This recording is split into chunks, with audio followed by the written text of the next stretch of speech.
안녕하세요. 시사건건 홀수영입니다. 이번에 다룰 이야기는 K여경 이야기입니다.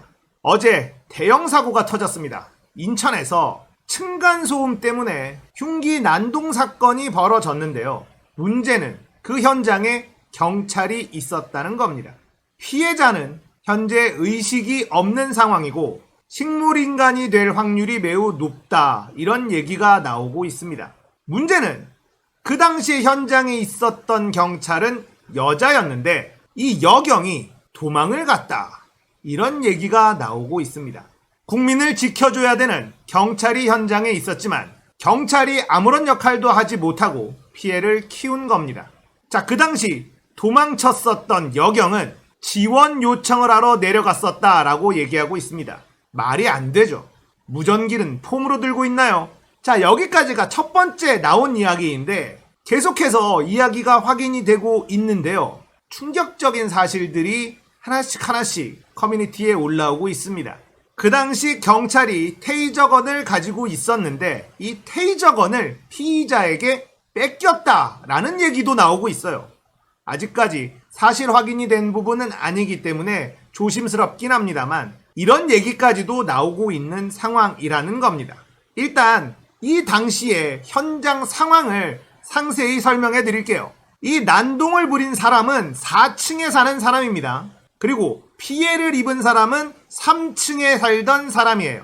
이 피의자, 이 난동을 부린 사람은 3달 전에 4층으로 이사를 왔고 층간소음 때문에 원래 3층에 살던 사람들과 갈등을 빚게 됩니다.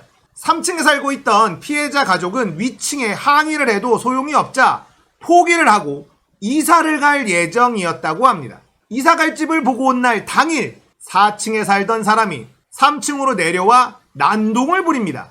그래서 경찰에서 경범죄 출석을 통보했다고 해요. 그리고는 4시간 뒤 흉기를 들고 다시 내려와서 휘둘렀습니다. 층간소음의 피해자가 폭력을 행사한 것이 아니라 가해자가 폭력을 휘두른 이런 사건이에요. 자, 지금 인터넷에 돌고 있는 또 다른 이야기, 테이저건을 뺏겼다. 이걸 한번 좀 보겠는데요. 아직까지 사실관계가 확인되지 않았다는 것 먼저 말씀드리겠습니다. 자, 이 당시 상황을 목격한 사람이 쓴 글로 추정되는 글이 인터넷에 돌고 있습니다. 이거 남자 경찰은 남편이랑 1층에서 진술조사하고 있고 여경은 집에서 애기랑 아내 진술조사하고 있는데 가해자가 칼 들고 집에 들어왔는데 여경이 시민 놔두고 도망친 사건임? 이런 질문을 하자 네, 맞아요. 그리고 전기 그것도 4층 아저씨한테 뺏겼어요. 뉴스는 왜곡을 많이 하네요. 정말 속상하네요.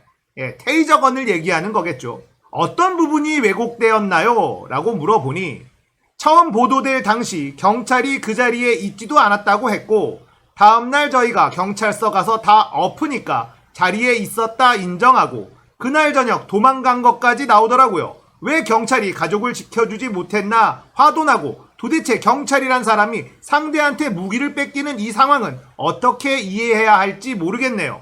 군인으로 치면 총 뺏긴 건데 지금은 다는 아니고 80% 사실이에요. 무기 뺏긴 것까지 나와야 하고 심지어 창문 있는 빌라여서 3층이라 무전을 치던 소리를 지르던 모든 방법이 있었는데 지원 요청하러 내려갔다는 게 이런 얘기가 인터넷에 돌고 있습니다.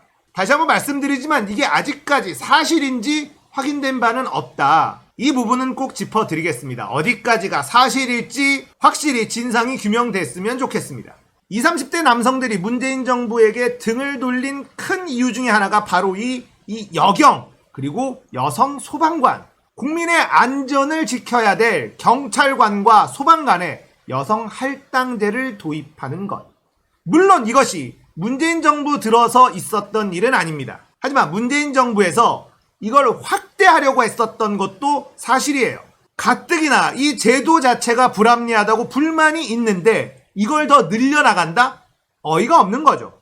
여러 가지 여성 우대 정책에 화가 난 이대남들에게는 문재인 정부는 상종할 수 없는 그런 정부가 되어버린 겁니다. 남초 커뮤니티를 조금만 눈팅을 해보면요. 여경 문제나 여성 소방관 문제를 어렵지 않게 찾을 수가 있습니다. 물론 거기에는 남녀 간의 갈등을 극대화시키기 위해서 아주 극단적인 예를 들기는 합니다만 그래도 이 부분은 분명히 짚고 넘어가야 되는 부분인 건 확실해요. 국민의 안전, 이거보다 중요한 것이 있습니까? 국민의 안전에 왜 여성 할당제가 필요한 거죠? 불합리하다는 말도 아깝지 않습니까? 자, 까놓고 한번 얘기해 봅시다. 자, 여경네 집에 강도가 들었어요. 경찰에 신고를 했습니다. 그런데 강도를 잡으러 여경들만 왔다. 기분이 어떨까요?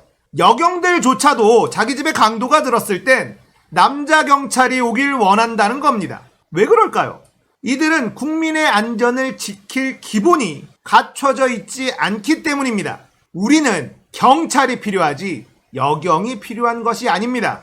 우리는 소방관이 필요하지 여성 소방관, 남성 소방관이 따로 필요한 것이 아닙니다. 그 역할을 충분히 수행해낼 수 있으면 여자든 남자든 상관 안 해요. 이런 얘기들도 있어요. 여성 경찰관 중에 범인들 제압하고 이런 것도 충분히 해내는 경찰도 많다. 이런 얘기를 합니다. 있습니다. 유단자들이거나 운동을 굉장히 열심히 해서 웬만한 남성들보다 강한 여성들 존재합니다.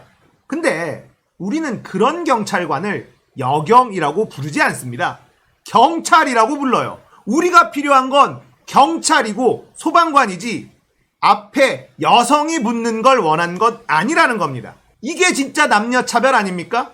국민들의 안전을 지켜줄 수 있다면 그게 여성이든 남성이든 경찰이라는 겁니다. 하지만 K여경이라는 별칭이 붙어있는 이 상황을 분명히 개선해야 됩니다.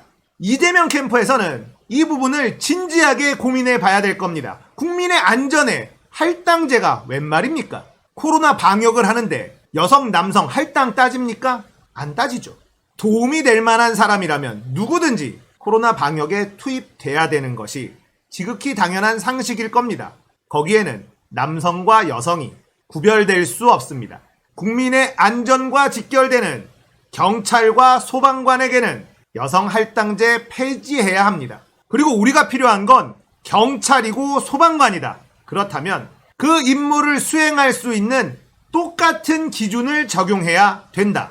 지금 경찰이나 소방관에게 여성 할당제를 늘려라 라고 이야기하는 사람들은 그냥 공무원이 되고 싶은 사람들이에요.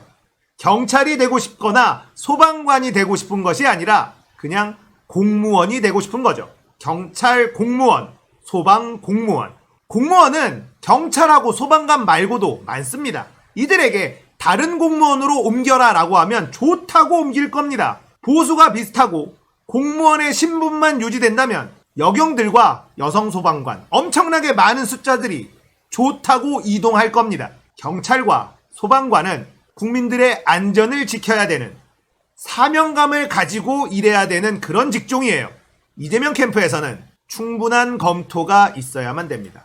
이 부분은 여성들의 표도 얻을 수 있어요. 안전에 민감한 건 남성들보다 여성들입니다. 경찰의 여성 할당제를 더 늘리는 것 여성들이 좋아할까요? 좋아하지 않습니다. 소방공무원에 여성들이 늘어나는 것 여성들이 좋아할까요? 좋아하지 않습니다. 오히려 여성들의 표를 얻을 수 있는 그런 정책이라고 생각합니다. 경찰이 국민의 생명을 지켜주지 못한 사건입니다. 경찰관으로서 아무런 자격이 없다는 것이 증명이 됐으니 도망간 여경은 바로 파면해야 될 겁니다. 파면만으로도 부족하죠. 피해를 입은 국민이 만약에 식물인간이 된다면 그것은 누가 책임져야 합니까? 국가가 책임져야 할 것입니다. 여경들의 문제가 해결되지 않는다면 국민들은 경찰을 불신하기 시작할 겁니다. 지금도 경찰의 신뢰도가 그렇게 높지는 않아요. 그런 상황에서 이런 일들이 자꾸 발생한다면 국민들은 더욱더 경찰을 불신하게 될 겁니다. 공권력에 대한 불신이 팽배해지는 사회, 이런 방향으로 진행이 된다면 국민들과 경찰 간의 갈등은 계속해서 커져 나갈 것이고 그것은 엄청난 사회적 비용을 발생시킬 겁니다. 지금부터라도 해결하려고 노력하지 않는다면 이 엄청난 사회적 비용은 국가의 에너지를 갉아먹을 겁니다. 제발 심각하게 받아들여 주길 부탁드립니다.